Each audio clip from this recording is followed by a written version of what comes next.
we enrolled the kids in a school called St. Andrews, and St. Andrews was 50% Irish children and 50% children from all different of the embassies in that area, and a lot of the embassies are in that Booterstown area.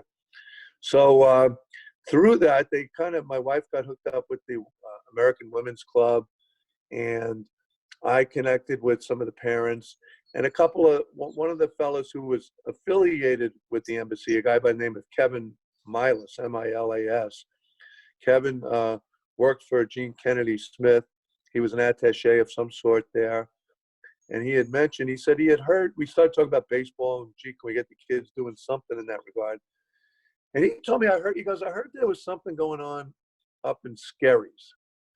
So I, sometime that late, like sometime around December or so, I took my son and he took his son up to Skerries. It was kind of in this open field. There wasn't a lot of kids, maybe about 7 or 8 of them. And we went back there twice more.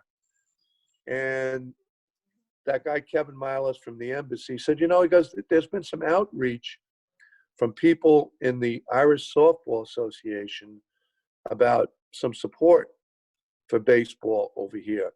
And I said, well, let's meet them. I'd like to get involved. And he kind of stepped aside, Kevin, because his son really wasn't into it.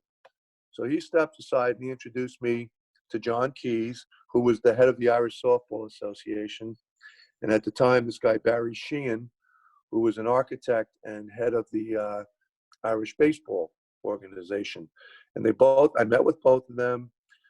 Both of them said there's some, they were heavily involved in playing softball, and they wanted to get something passed down so they could get kids start involved in baseball.